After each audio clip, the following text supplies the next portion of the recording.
Marami pong sabina, tulad ng sinabi ko kanina, kung ang sigaw ng taong bayan para kay dating Pangulo, Presidente Duterte, ay bring him home, ang sigaw ko naman sa ehekutibo, bring them here sa Senado para may testigo tayo at maliwanagan ang mga tao. Napakarami pong tanong. Ngayon, dala-dala ko ang iba't ibang sabina. Pagkahaba-haba po to, hindi naman siguro covered ang bawat pulis ng executive privilege at ng subjudice. Andito yung mga sabina para kina Jean Fajardo, General Nick De Loso Torre, ang ating mga secretary, Special Envoy Marcos Lacanilao. Ang dami po ang dami-daming hindi sumipot, kaya hindi tayo makausad sa atin. Andito rin si General Marbil, ang dami pong sabina. Ang problema ko, talagang kinakailangan pirmahan ito. Dalawa ang pinadala ko kay Senate President Cheese Escudero.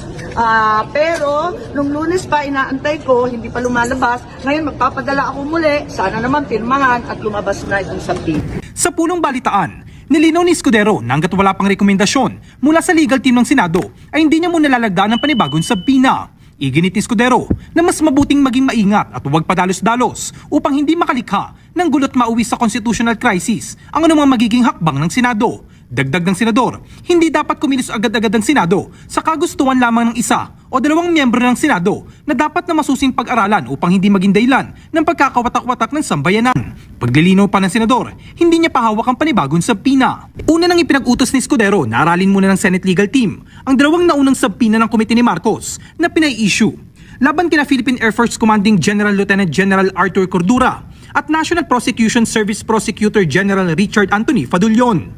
Kinumpirma ng senador na bago pa man ang letter ni Bersamin, hindi na dadalo mga miyembro ng gabinete dahil sa pag-iit ng executive privilege ay pinirma niya ng sabina sa dalawa. Yung hearing ni Senator Amy, kaugnay ng di umano, dahil wala pa naman sa akin tanggapan yung request sa pag-i-issue ng sabina at na ito daw ay may kinalaman sa kalayaan ng Senado.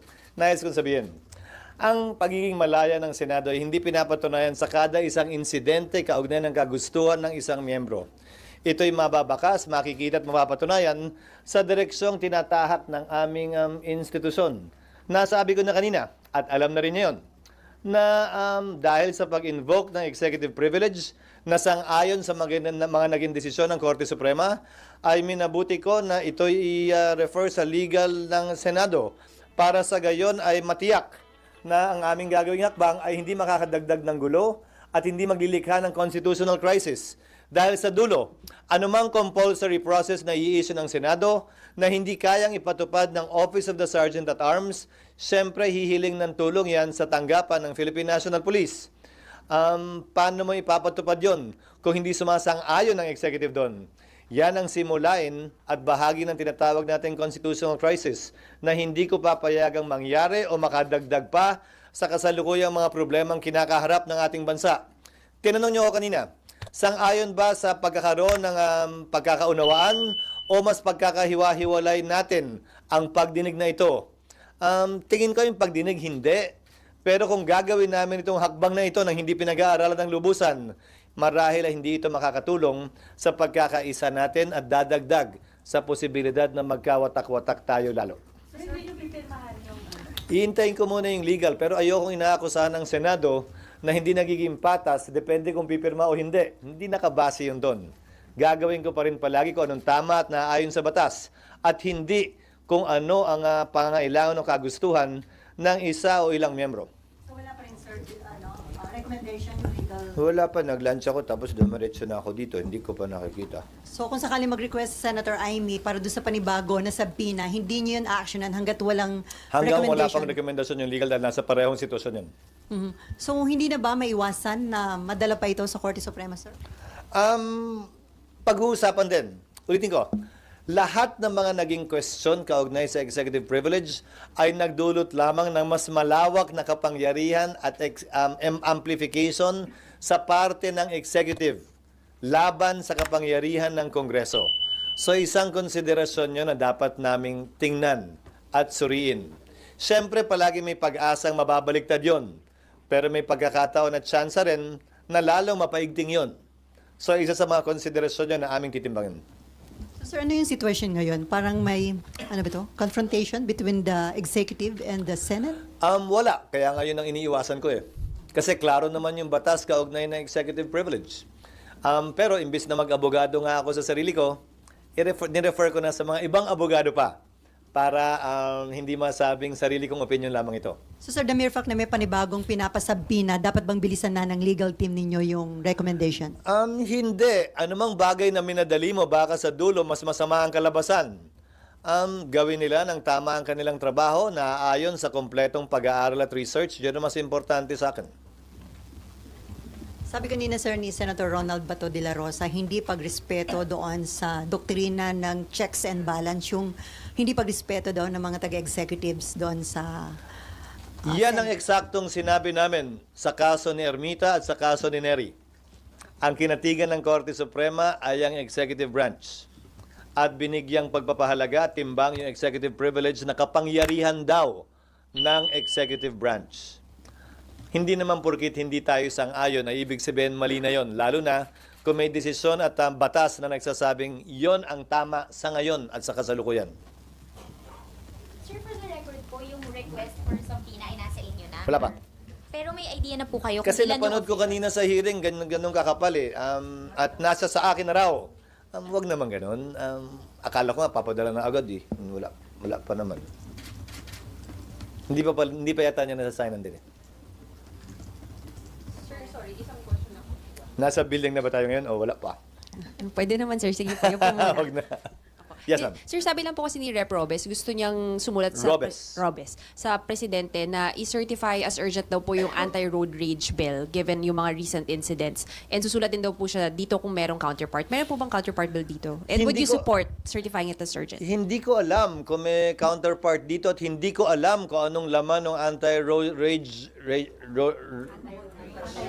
road rage bill. At kung anong pinagkaiba nito sa murder in relation to the penalties that may be imposed. Dahil yung huling road rage incident sa Antipolo, sinampahan na ng kasong murder yung bumarel. So anong pinagkaiba ng road rage bill na ito? Paano niya mapapadali? Paano niya mapapabilis? O paano niya maliliwanag pa yung krimen kung sakasakali? Sir, last na lang po, sir, new Yes, ma'am. Senate building. Pinirmahan ko na yung DAED, Detailed Architecture and Engineering Design, nung isang araw. Ito ang kauna-unahang pagkakataon, wag niyo akong tanungin kung bakit, na nagkaroon ng DAED ang building na ito, na dapat sana ay meron na bago pa man simulan ang building, construction ng anumang building. But finally, meron na para tong roadmap, ika nga, hindi lamang plano, pero detailed nga, yung unang D, detalyadong plano na ito ng building. At ngayon na namin, sa pamamagitan ng pagbibid ng mga amounts na kailangan gawin, trabahong kailangan gampanan, kung ano magiging suma total nito sa mga susunod na linggo. Dahil nga, meron ng kompletong plano hanggang sa matapos yung building na pinirmahan ko, pinirmahan ng DPWH, pinirmahan ng contractor doon sa mga may pending pang trabaho, at pinirmahan ng mga consultant at eksperto na kinuha ng Senado. So next week, hopefully, kung gusto niyo sumama, magsa-ceremonial signing din kami noon kasama ng mga stakeholders upang sa gayon ay maisa formal ito. At para makita niyo na rin siguro kung nasa ang stage na nga ba ito para maniwala kayo pag sinabi kong hindi pa kaya sa kasalukuyang taon. Sir, na-mention yung kanina na doesn't mean na kung hindi nasunod yung kagustuhan ng isang member, parang hindi na yung kalayaan ng Senate. Are you hoping ba na kung may away man between Senator Amy at saka ang presidente, wag nang madamay pa yung Senate? Well, wala ako nakikitang away sa pagitan nila. Ang nakikita ko ay hindi pagkakasundo kaugnay sa isang issue o bagay. May kinalaman man yun sa politika o sa kanilang trabaho bilang Pangulo at bilang miyembro ng Senado. Hindi sa ayaw kong madamay ang institusyon. Pero bilang tagapangulo ng Senado, gagawin ko ang aking trabaho at gagampanan ko ng naaayon sa batas at naaayon sa tingin kong kinakailangan ng ating bansa at ng institusyong ito. Hindi depende sa kagustuhan lamang nagkataon ng isa o dalawang hearing o isa o dalawang miyembro ng Senado. Pero I will reach out to them in order to explain the legal situation with respect to the invocation of executive privilege na hindi ito simpleng pagdadahilan lamang. Gaya ng sinabi ko sa inyo kanina, hindi ko tinatanggap din yung sub judice argument ni Executive Secretary Borsamin. Maliwanag ang mga desisyon ng Korte Suprema niyan. Hindi pwedeng pigilan ang pagdinig ng Senado o ng Kongreso for that matter dahil may pending case. Subalit, yung invocation ng executive privilege, yan ay naaayon sa batas. Magre-reach out, it means kakausapin mo sila, sir, sina Senator Amy. Kakausapin ko sila matapos ito siguro, matapos kong matanggap yung kanilang request. Hindi para pigilan o sabihan sila kaugnay sa dapat o hindi nila dapat gawin. Pero para marahil ipaliwanag yung sitwasyon at direksyong tinatahak ko bilang tagapangulo ng Senado at mga rason kung bakit ko gagawin o di gagawin ang isang partikular na bagay. I think I owe that much to them. Sir, another question po. Sir, tungkol po sa impeachment at For saka you, sa there. ICC. Yes, ma'am. Hi, sir. Could emerging details from the ICC proceedings be used as factual basis in an impeachment complaint against BP Sara? I don't think so. Because crimes against humanity is not one of the 7 charges filed against the Vice President. That has already been received by the Senate and that cannot be changed anymore at this time. At least not until we approve the rules and or not until we send summons. Nagmamadali ang House, di ba? Napadala na raw yung summons, di ba? Yun ang gusto nila last week. So sa palagay ko, wala na silang balak na baguhin pa ito. At hindi kasama ang crimes against humanity sa impeachment complaint laban sa ating Vice President. Sir, another question po. Yes, ma'am. If the ICC asks for the bank accounts of the Duterte in connection with the legal aid, is the government allowed to release it without violating the Philippine Bank Secrecy Law? I cannot answer that question really because I'm not familiar with it. Sa ilalim ng batas, exemption sa bank secrecy law ang corruption case. Pero hindi ko alam kung saklaw ng definisyon ng corruption case ang isang ICC case. At saka sa international humanitarian, sa IHL prohibition, parang hindi ata kasama sa aligasyon laban kay dating Pangulong Duterte ang corruption. So hindi ko alam kung anong maaaring posibleng rason para kunin at hilingin yon maliban sa aspeto ng civil liability. Pero darating lamang yon kapag sa'y napatunayang nagkasala na. Sir, follow-up lang dun sa Yes, tanong ma'am. ni ma'am. If I'm not mistaken, kasama sa articles yung high crimes for conspiracy to commit murder in relation to VP Sara's alleged involvement in the DDS. So, Which charge?